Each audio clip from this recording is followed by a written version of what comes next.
Have you ever really thought about what would happen if the lights went out everywhere? Not just on your street, but across the entire country. It's a pretty scary thought, but there's actually a plan for it. It's called a black start, and it's basically the instruction manual for rebooting an entire nation. Let's get into it. So, to get a handle on just how high the stakes are, check out this quote from MI5, the UK's security service. 4 meals. That's it. It's this stark reminder that our society is surprisingly fragile.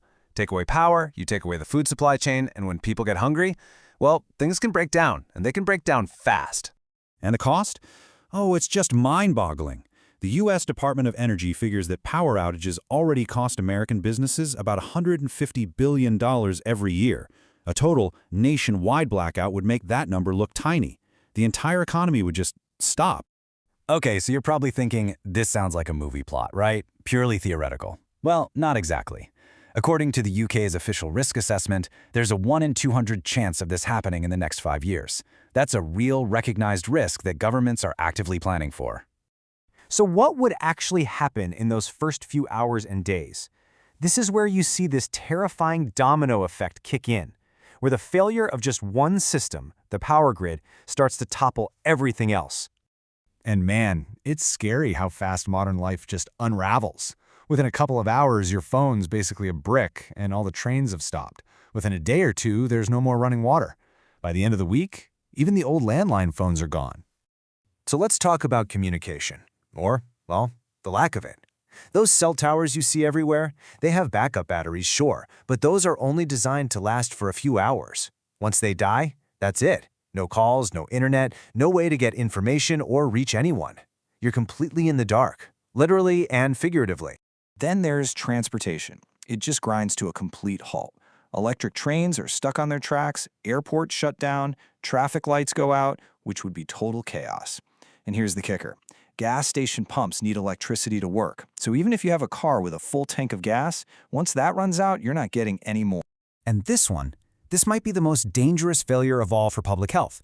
We don't really think about it, but our entire water system, from clean water coming into our homes to sewage going out, it all runs on electric pumps. No power means no water pressure. Taps run dry and toilets stop flushing. That's a massive health crisis just waiting to happen. And this right here is the perfect illustration of the core problem. All our critical infrastructure is tangled together. The water system needs electricity to run, but a lot of power plants actually need massive amounts of water for cooling to operate. It's this incredibly fragile loop where if one fails, the other is pretty much guaranteed to go down with it. So you can see how this just ripples out, right? It hits absolutely everything. Hospitals flip to backup generators, but those have a limited fuel supply.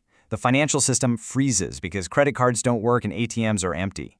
The food in every grocery store starts to spoil. This is when that 4 meals from anarchy idea starts to feel very, very real. Okay, that's a pretty grim picture. But here's the good news. There is a plan. So let's flip this around and look at the anatomy of a black start. This incredibly complex procedure for literally rebooting a country's power grid from nothing. So what even is a black start? Well, think of it like this. It's the process of waking up a single power station using only its own small internal generators, totally cut off from the dead national grid. It's like trying to relight a massive country-sized bonfire that's gone completely cold using just one match. And you've got to understand, this is nothing like your typical neighborhood blackout. In a normal outage, the wider grid is still alive and humming with power. Engineers can just reroute electricity from somewhere else. But in a total blackout, the whole system is dead. There's no outside power to tap into. You have to create it from scratch. The whole process is this incredibly delicate, step-by-step dance. First, a few special power plants that can start themselves up get going. They create these little, stable islands of power. Then, engineers have to painstakingly connect these islands together, forming a very fragile skeleton network.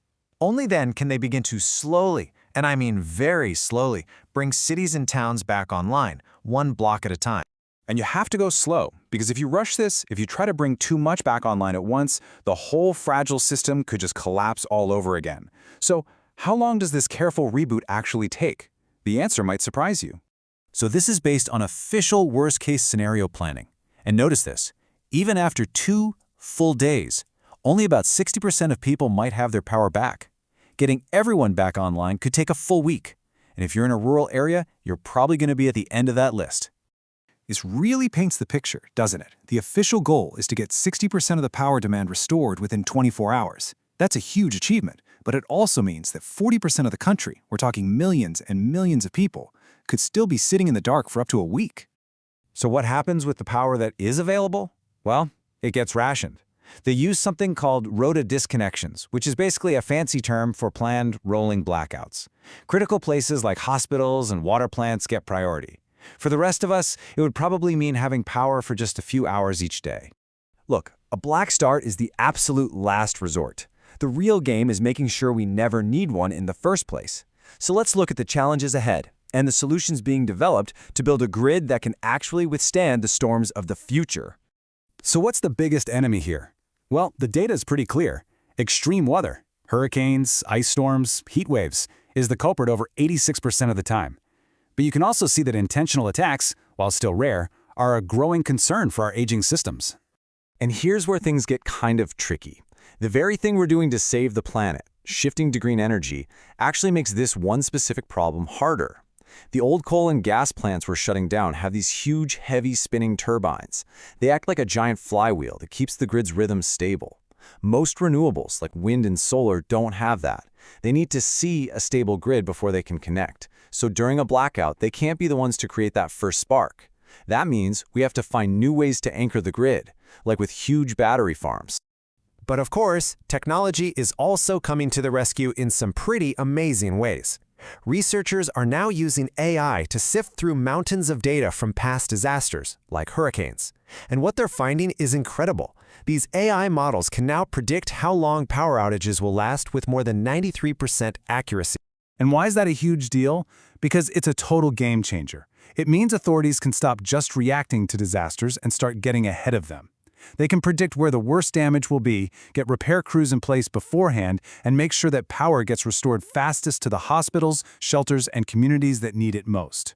So at the end of the day, everything, and I mean everything in our modern lives, is built on this one simple, unspoken promise, that the power will always be on. The black start is our ultimate safety net for when that promise breaks. But with threats evolving, from stronger storms to new energy technologies, the real question we have to ask is, are we building a grid that's not just powerful, but one that's genuinely resilient enough to survive the future?